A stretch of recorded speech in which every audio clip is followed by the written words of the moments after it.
2025년 마지막 성일이요, 또 성탄절로 첫 번째 주일에 허락하신 하나님 말씀 함께 받겠습니다. 허락하신 계시의 말씀은 마태복음 2장 13절로 23절 말씀까지를 하나님께서 허락하신 계시의 말씀으로 함께 받겠습니다. 마태복음 2장 13절로 23절 말씀까지 말씀을 한 해의 마지막 성일에 허락하신 하나님 말씀으로 함께 받겠습니다. 이제 말씀을 다 찾으신 줄 알고 말씀을 봉독하겠습니다. 하나님의 말씀입니다. 그들이 떠난 후에 주의 사자가 요셉에게 현몽하여 이르되, 헤롯이 아기를 찾아 죽이려 하니 일어나 아기와 그의 어머니를 데리고 애굽으로 피하여 내가 네게 이르기까지 거기 있으라 하시니, 요셉이 일어나서 밤에 아기와 그의 어머니를 데리고 애굽으로 떠나가 헤롯이 죽기까지 거기 있었으니, 이는 주께서 선지자를 통하여 말씀하신 바 애굽으로부터 내 아들을 불렀다 함을 이루려 하심이라. 이에 헤롯이 박사들에게 속은 줄 알고 심히 노하여 사람을 보내어 베들레헴과 그 모든 지경 안에 있는 산의 아이를 박사들에게 자세히 알아본 그때를 기준하여 2살부터 그 아래로 다 죽이니, 이에 선지자 예레미야를 통하여 말씀하신 바 라마에서 슬퍼하며 크게 통곡하는 소리가 들리니 라헬이 그 자식을 위하여 애곡하는 것이라. 그가 자식이 없으므로 위로받기를 거절하였도다 함이 이루어졌느니라. 헤롯이 죽은 후에 주의 사자가 애굽에서 요셉에게 현몽하여 이르되, 일어나 아기와 그의 어머니를 데리고 이스라엘 땅으로 가라. 아기의 목숨을 찾던 자들이 죽었느니라 하시니, 요셉이 일어나 아기와 그의 어머니를 데리고 이스라엘 땅으로 들어가니라. 그러나 아켈라오가 그의 아버지 헤롯을 이어 유대 임금됨을 듣고 거기로 가기를 무서워하더니 꿈에 지시하심을 받아 갈릴리 지방으로 떠나가 나사렛이란 동네에 가서 사니, 이는 선지자로 하신 말씀에 나사렛 사람이라 칭하리라 하심을 이루려 함이러라. 아멘. 새해 시작한 지가 얼마 되지 않은 것 같은데 벌써 이제 한 해의 마지막 성일, 또 마지막 주일 아침에 함께 예배 자리에 올라오셨습니다. 그럼 저는 그런 묵상을 때때로 하는데, 항상 마지막은 감사로, 또 항상 마지막 시간은 기도함으로 모든 시간을 주님 앞에 올려드릴 수 있는 우리 모든 만민 예배자들 되시기를 주님의 이름으로 축복합니다. 마지막이 좋아야 돼요. 마지막이 영적이어야 하고, 또 마지막이 신실해야 하고, 사람들이 처음에는 막 이렇게 된 것처럼 하다가 마지막이 보통 이제 그런 한 잔말을 용두삼이라 그러죠. 겉에는 막 엄청난 시작을 했다가 마지막이 흐지부지한 그런 삶이 아니라, 우리 모든 난민 예배자들은 항상 처음이나 마지막이나 주님 앞에 은총으로 일관해서 항상 은혜가 더해지는 삶, 마지막이 아름다운 삶을 함께 세워가는 우리 모든 예배자들 되시기를 주님의 이름으로 축복합니다. 우리 곁에 계신 분과 한번 짧게 인사하겠습니다. 한 해 동안 수고 많으셨습니다. 우리 서로 인사하겠습니다. 한 해 동안 수고 많으셨습니다. 우리 한 번만 더 인사하겠습니다. 모든 것이 주님의 은혜였습니다. 인사하겠습니다. 모든 것이 주님의 은혜였습니다.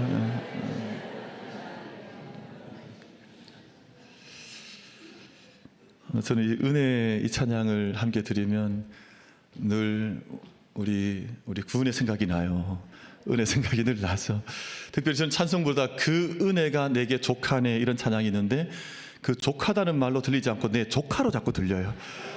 그 은혜가 내게 족하다, 막 이런, 그 은혜가 족하다, 이런 생각이 나서 때때로 혼자 재미있게 웃을 때가 있거든요. 그래서 그 은혜가 족하다, 하나님의 은혜로 제가 여기까지 한 해를 잘 또 달려오셔서 마지막 자리에 서시게 되었습니다. 우리나라 전국 교수들께서 매년 연말이 되면 그의 사자성어를 선정을 해서 교수신문에다가 싣고 올 한 해의 시대 정신이, 시대 흐름이 어땠는지를 그 짧은 4단어 속에 이제 표현하는 그런 연례 행사가 있습니다.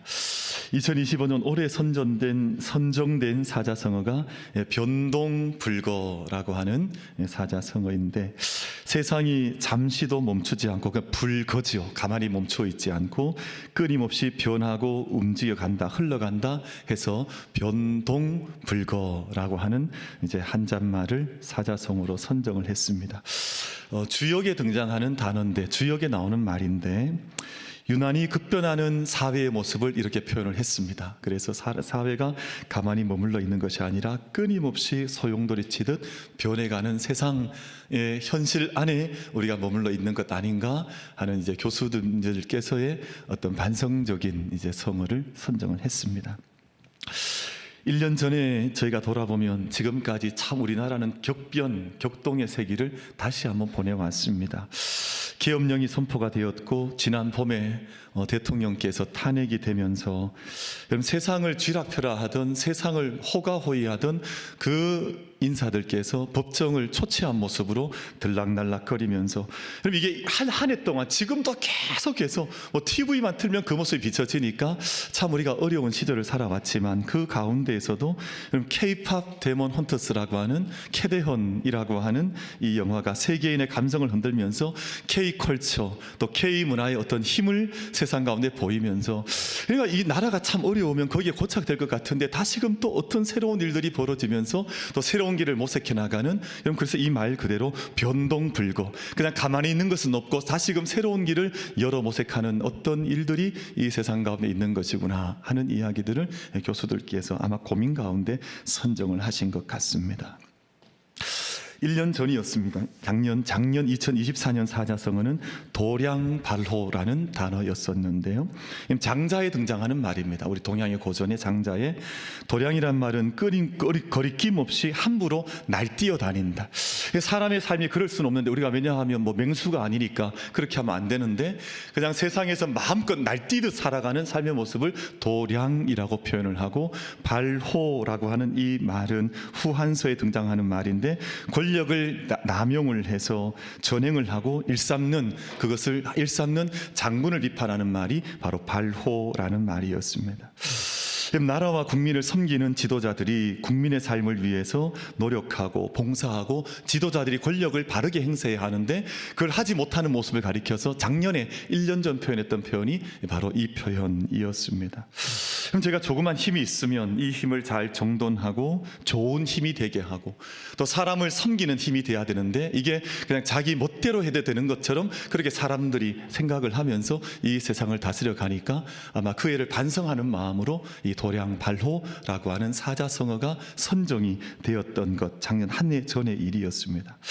근데 여러분, 올해 사자성어도 그러하고 작년 사자성어도 그러하고, 이 두 사자성어가 생겨난 배경에 우리나라의 지도자들의 문제가 있습니다.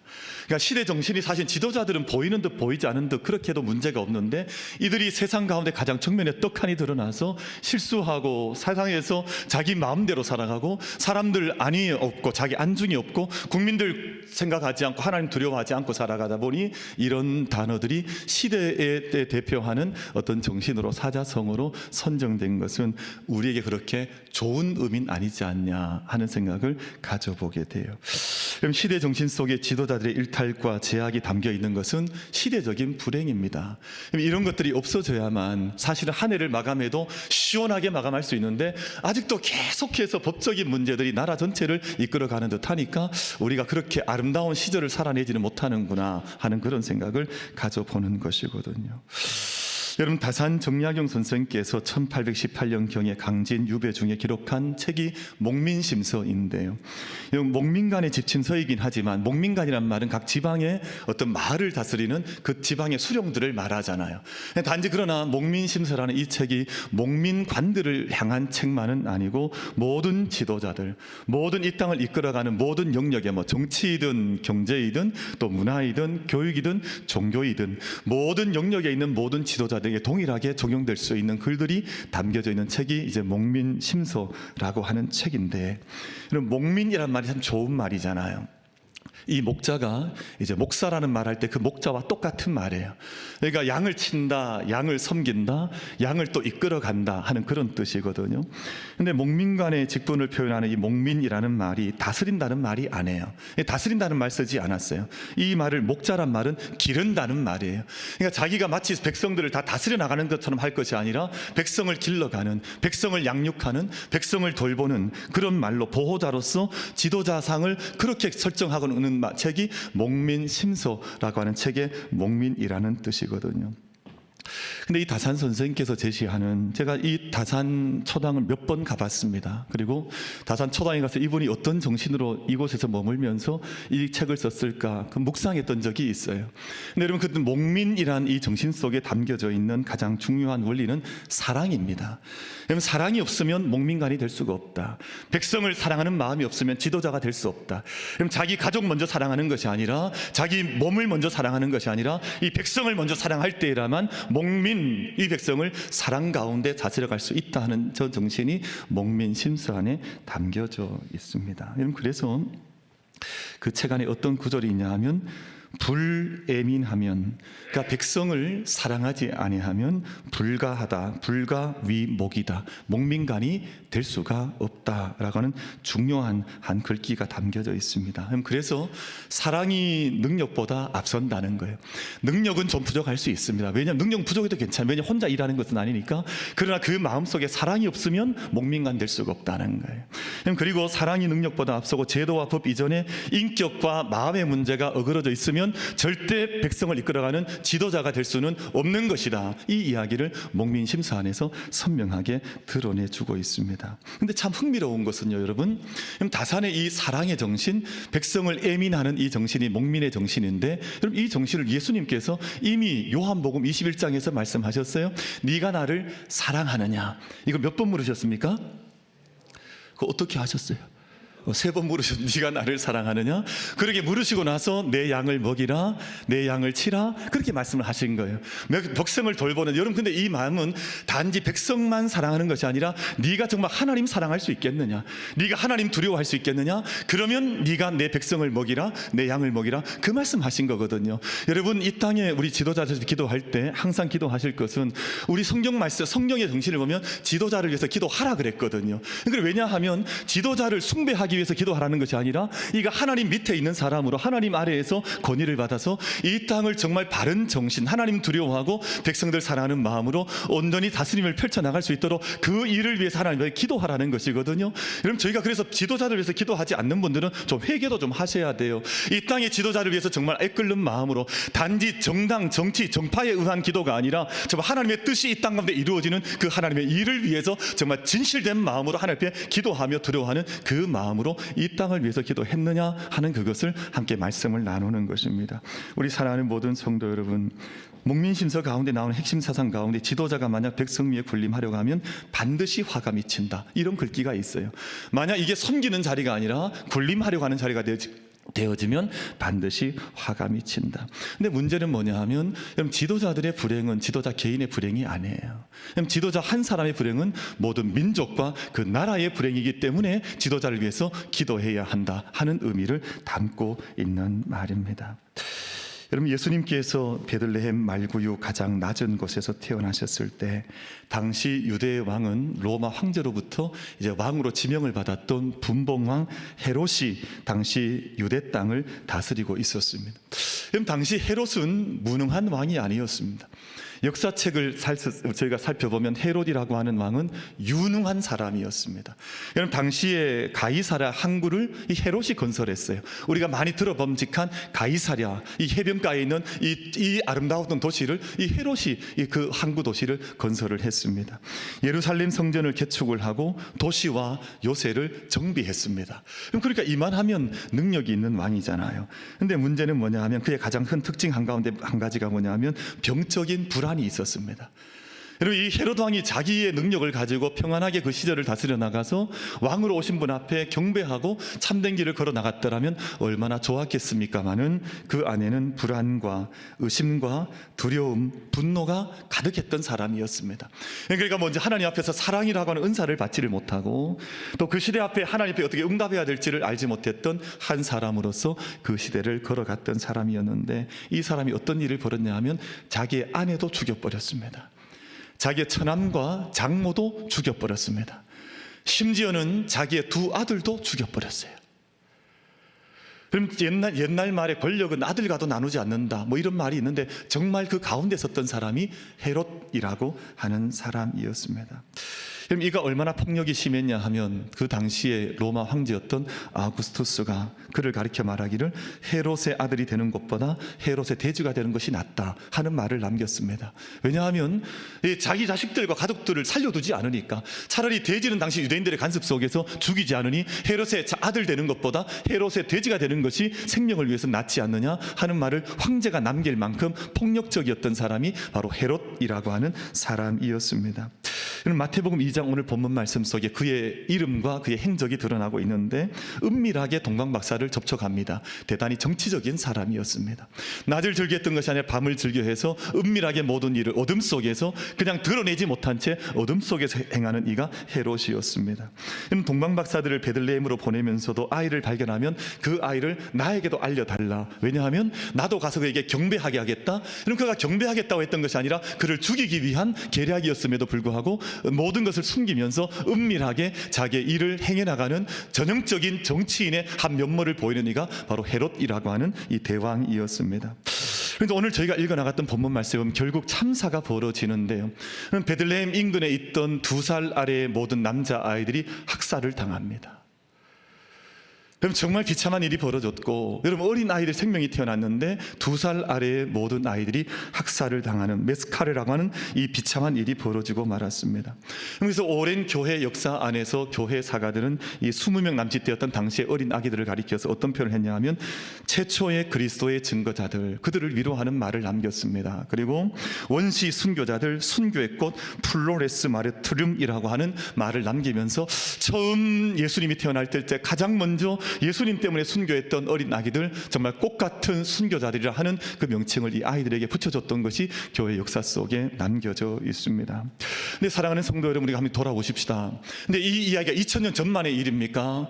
그럼 이 이야기가 정녕 2000년 전만의 이야기고 오늘 우리 시대는 이런 일이 없는 것입니까? 그럼 지금도 여전히 이 잔인한 일들이, 이 비극 같은 일들이 우리 시대 속에도 여전히 이루어지고 있어서, 그럼 지금도 정치적 압제나 폭력이나 이 일들이 벌어지는 모든 것들마다 아이들이 먼저 죽어나가요. 그럼 아이들이 먼저 고통받습니다. 부모를 잃어버립니다. 난민이 됩니다. 교육을 받지 못합니다. 질병에 빠져듭니다. 헤매여야 합니다. 아이들이 어둠 속에서 방황하는 일들이 지금도 이 세상 속에 어른들의 잘못 때문에, 이런 헤롯 같은 마음들을 가지고 있는 어른들 때문에 지금도 이 땅에서 벌어지고 있는데, 그럼 단지 우리가 2025년 마지막 주일을 그냥 평안하게 모든 것 감사하다, 모든 것 좋았다 하고 마칠 것이 아니라 지금도 어른들의 죄악 가운데 있는 모습들 때문에 어린 아이들이 당하고 있는 이 고통들을 돌아보면서 하나님, 우리 세대를 어떻게 하나님 앞에서 올려드려야 할 것입니까를 기도하고 다시금 길을 찾아가야 할 때가 바로 오늘 마지막 주일의 의미가 아닌가 하는 묵상을 가져보는 것입니다.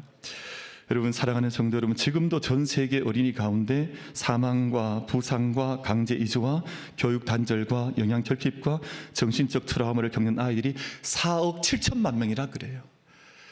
그럼 지금도 지금 이 순간에도 이 세상에서 고통받고 있는 어린아이들이 4억 명이 넘어가는, 5억에 가까워가는 아이들이 이런 고통을 겪고 있다면 정말 어떻게 어른들이 헤롯과 같은 마음을 버릴 수 있을까 하는 것을 위해서 기도해야 하고 우리의 길을 찾아가야 하는 시절을 함께 걸어가고 있구나 하는 생각을 가져보는 것입니다. 그럼 사랑하는 성도 여러분, 근데 이 헤롯의 모습이 단지 헤롯 한 사람의 모습이거나 어떤 특정 지도자의 모습이 아니라 우리 각 사람 심령 속에 헤롯과 같은 작은 헤롯이 우리 마음 속에 있는 경우들도 많아요.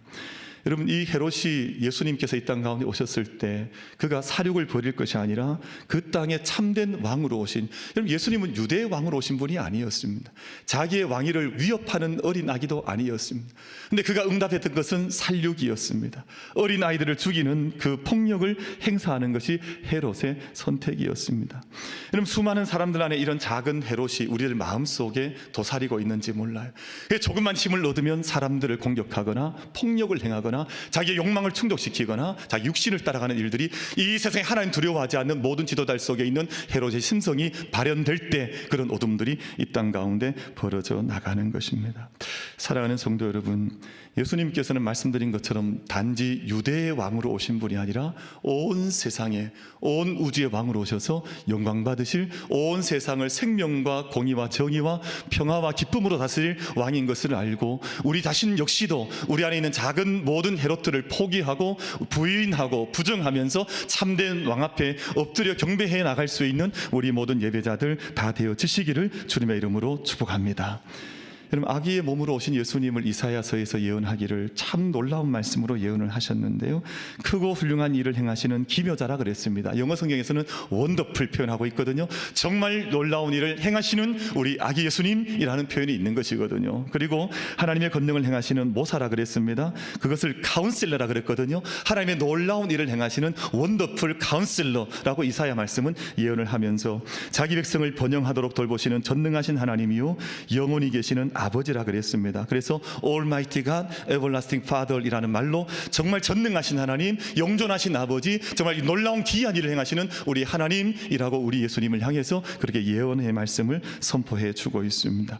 사랑하는 모든 성도 여러분, 이 땅에 작은 것들만 나타나도 조금만 기이한 것만 보여도 그 앞에 무릎을 꿇고 경배하듯 하는 이단과 사이비가 횡행하는 이 시대 속에서, 여러분, 우리가 그런 모든 어리석은, 우리는 그런 존재가 아니거든요. 여러분, 저희는 그런 존재가 아닙니다. 거룩한 존재요, 하나님의 형상을 입은 존재들로 이 세상의 어떤 우상, 이 세상의 어떤 인간 앞에 엎드려 숭배하는 어리석음을 번하는 자들이 아니라 참된 왕이신 하나님, 우리에게 기묘자요 모사요 전능하신 하나님이요 왕같은 제사장이요 평화의 왕으로 오신 예수 그리스도 앞에서만 참되게 경배하며 이 땅을 영으로 섬겨 나갈 수 있는 우리 모든 만민 가족들 될 수 있게 되기를 주님의 이름으로 축복합니다. 그것이 오늘 우리 본문 말씀을 통해서 마지막 한 주를 우리가 주님 앞에 올려드리면서 가져야 하는 영적인 마음의 자세라 하는 것입니다. 아기 예수님께서 헤롯 때문에 당시에 베들레헴을 떠나셔서 애굽 땅으로 이제 피난길에 오르셨다라는 말씀이 이제 오늘 본문의 말씀인데요. 여러분, 이 말씀을 오늘 우리들 표현으로 좀 해보자면 예수님께서 난민 되셨다는 겁니다. 당시에 폭력 때문에 자기의 그 동네에 살지 못하고, 오늘 왜 난민들 많죠? 뭐 시리아 난민이나 저기 뭐 중남미의 난민이나 어린 아이들 많잖아요. 난민촌에도 지금도 이 추운 겨울에도 난민촌들이 있거든요. 아이들이 거기서 참 놀라운 것은 그 참 비참한 난민촌 안에도 아이들이 있으면 웃음꽃이 피어나요. 참 희한하죠. 아이들은 그 안에서도 축구 공놀이하고 거기서 뛰어다니면서 참 거기서 다시금 미래를 꿈꾸는 걸 보면 참 생명의 신비는 놀랍다, 이게 참 놀라운 하나님의 은혜구나 하는 생각을 해보게 되거든요. 예수님께서 난민 되셨습니다. 마치 일제 박해가 극심할 때 북간도로 연해주로 우리가 하나님 다시금 어떻게 이 민족을 살려주시겠습니까? 기도하는 가운데 나아갔던 우리 믿음의 선배들처럼 그곳에서 학교 세우고 교회 세우고 독립군 양성하면서 작은 조선을 그 땅에서 세우면서 이 땅이 회복되기를 원했던 이들이 우리 믿음의 선배들이었습니다. 그런데 저희가 기억하고 있는 서전서숙이나 또는 명동학교, 이런 것들이 바로 예수님의 피난처였던 애국과 비슷한 역할을 당시에 했던 것이거든요. 그럼 서전서숙이라고 하는 이 학교가 참 이름이 귀한 것은 이상설 선생께서 1906년에 용종에서 여신 학교였었는데 이름이 참 특별해요. 그래서 이름이 너무너무 좋다. 언제 우리 교회에서 뭔가를 하게 되면 서전서숙이란 말로 한번 인용해서 이름 지어도 좋겠다 하는 생각을 했었습니다. 책으로 밭을 갈고 사람을 길러서 나라를 세운다. 이게 서전서숙이란 말의 뜻이거든요. 그러니까 책으로 밭을 갈고 사람을 길러서 나라를 세운다 하니까 얼마나 벅찬 이름이에요. 여러분, 이것이 우리 민족의 어른들이 암흑했던 세월 속에 했던 일이거든요. 그래서 그 땅으로 나아가서 그 변방 가운데 다시 다시금 하나님 나그네 길 걷게 하셨던 그곳 가운데에서 훈련받고 꿈을 꾸고 다시금 민족을 구원할 일을 생각하면서 영적인 출애굽을 꿈꿨던 이들의 역사들이 우리 민족의 역사 속에도 담겨지신 것처럼 오늘 성경에 보면 예수님도 마찬가지였습니다. 애굽이란 땅이 그 당시에 그런 역할을 했거든요. 그래서 예수님께 돌아오실 때 나사렛 예수라는 나사렛 사람이라 불리려 한 뜻이 성취되었다 하는 말씀이 이제 오늘 본문 마지막 부분에 기록이 되어져 있습니다. 그럼 나사렛이라는 이 동네는 갈릴리 이 지역 가운데에서 아주 변방, 아주 작은 마을이었습니다. 나사렛. 근데 이 단어가 어디서 왔냐 하면 이제 이사야 말씀에서 왔어요. 가지라는 뜻인데 원래 가지라는 어원을 가지고 있습니다. 네체르라고 하는 단어인데 이사야 11장 1절 말씀. 그럼 저 말씀 우리 같이 한번 이사야 11장 1절 말씀 같이 한번 읽어보겠습니다. 시작. 이새의 줄기에서 한 싹이 나며 그 뿌리에서 한 가지가 나서 결실할 것이요. 아멘. 한 가지, 조금 전 자막 좀 보여주세요. 한 가지, 네체르.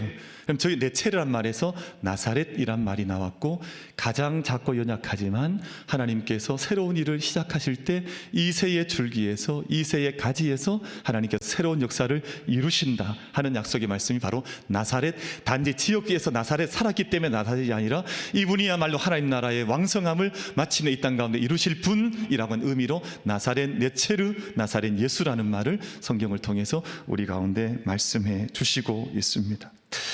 하나님께서 그렇게 우리를 사용하실 때가 있습니다. 지금은 참 한 가지 같고 미약하고 어디에 시작할지 잘 알지 못하고 마치 애굽 땅에 있는 망명 나온 사람 같고 발을 어디에 붙여야 할지 알지 못하지만 그 시절의 훈련을 통해서 그 시절의 발걸음을 통해서 하나님께서 이루실 큰 역사의 마중물 역할하는 네체르 나사렛 가지 같은 역할을 하게 하신다 하는 말씀이 기록이 되어져 있습니다. 말씀 맺겠습니다. 하나님께서 북간도 같은 추위 속에서 독립의 꿈을 자라게 하시고 민족의 신앙 지켜지게 하셔서, 그럼 저는 언젠가 보았던 그 영화 갑자기 이름이 생각이 나지 않는데 왜 우리 그 시인 누구죠? 시인 윤동주, 동주였습니다. 동주 그 제목이 동주였죠. 참 아름다운 영화였습니다. 근데 그 북간도의 그 학교가 이렇게 영화 속에 아주 예쁘게 아주 아름답게 기록이 되어져서 당시에 시인들과 그 몇몇 친구들이 청년들이 뛰어다니던 학생들이 뛰어다니던 모습이 그 영화 속에 담겨져 있었거든요. 근데 그곳에서 민족 정신이 자랐고 교회를 세우고 학교를 세우면서 다시금 세워가야 할 나라를 꿈을 꾸고 미래를 열어가는 일들이 그 작은 용종 마을에서 또는 그 마을 속에서 이루어졌던 것처럼 우리의 삶도 그러해야 합니다. 그럼 지금도 많은 사람들이 정신없이 한 해를 마감하는 것 같아요. 그냥 나라가 너무 어지러우니까 그냥 정신없이 쓸려가는 것 같은 느낌이 없지 않아 있습니다. 절대 그러시면 안 됩니다. 우리 각자의 자리에서 하나님께서 원하시는 길이 무엇인지를 다시 한번 기도 가운데 찾고 궁구하고 문을 두드리고 절차 탁망하면서 우리가 정말 다시금 열어가야 하는 하나님의 길이 무엇인지를 우리 가장 작은 자리에서 우리 나사렛 같은 작은 동네, 작은 위치, 작은 그 자리마다에서 그 일을 시작해 가셔야 합니다. 우리 모든 사랑하는 우리 만민 가족들께서 우리 그런 교회, 그런 삶이 되기를 바라고 하나님 앞에 주권을 인정해드리고 경배하여 올려드리면서 우리를 어떤 삶으로 인도하시는지 간에 그곳에서 새로운 역사를 함께 꿈꾸며 열어나갈 수 있는 은총과 축복이 우리 모든 만민 예배자들 가운데 임하시기를 주님의 이름으로 축복합니다.